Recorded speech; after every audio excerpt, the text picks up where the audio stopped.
নিজের ব্যস্ততার মধ্যে মাঝে মাঝে চেষ্টা করি যতটুকু ভিডিও করা যায় আপনাদের স্বাস্থ্য সম্পর্কে যতটুকু সচেতন করা যায় ততটুকু সচেতন করার চেষ্টা করি।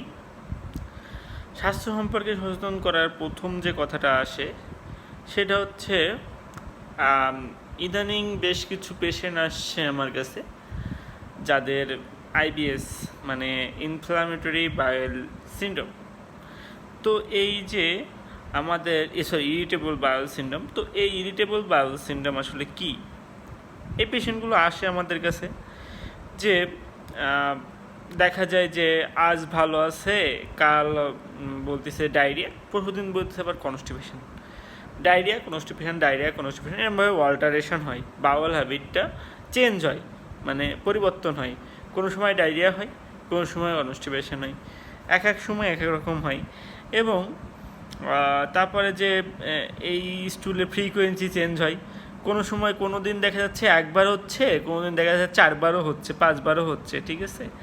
এটা হচ্ছে দেখা যায় যে হচ্ছে এটা যদি আপনার প্রায় যে 3 মাস বা আরও বেশি ধরে এরকমই চলতে থাকে বা বারবার হইতে থাকে এরকম সমস্যা, তাহলে বুঝবেন এটা আইবিএসের প্রবলেম।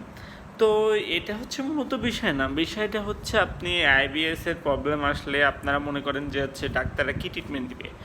আচ্ছা, আইবিএসের প্রবলেম আসলে ডাক্তাররা কী ট্রিটমেন্ট দেবে তার থেকে নিজের সচেতনতা বেশি জরুরি। কারণ হচ্ছে এটার সাথে অনেকটা হচ্ছে স্ট্রেসের সম্পর্ক আছে, অর্থাৎ আপনি যদি টেনশন করেন, আপনি ডিপ্রেস থাকেন, তবে কিন্তু আইবিএসের সমস্যাটা বেশি হয়। তো আপনাকে সবসময় হাসি খুশি থাকতে হবে প্রথমত কথা, আর সবসময় ভাবতে হবে যে এটা কিছুই না, তাহলে দেখবেন এটা অনেকটাই কমে গেছে।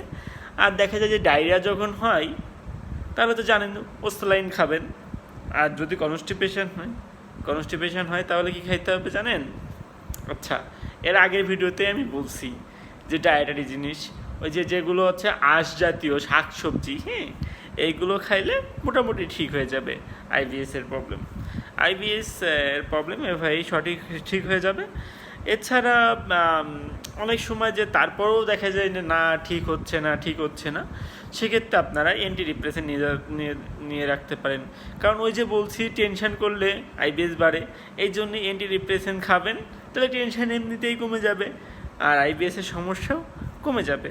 এই অ্যামিট্রিপটাইলিন, নরট্রিপটাইলিন এই জাতীয় ওষুধগুলো খুব ভালো চলে এই ক্ষেত্রে, ঠিক আছে। আর তারপরেও অনেক সময় দেখা যায় যে ব্যাকটেরিয়াল কারণে হইতে পারে, সেক্ষেত্রে হচ্ছে ব্যাকটেরিয়াল থেরাপি, মানে যদি বলা হয় যে রিফাক্সিমিন দেওয়া হয়, তো রিফাক্সিমিন অনেক ভালো কাজ করে এই ক্ষেত্রে। আর প্রোবায়োটিক দিতে পারেন, প্রোবায়োটিকও অনেক ভালো কাজ করে, হ্যাঁ, প্রোবায়োটিক থেরাপিও অনেক সুন্দর।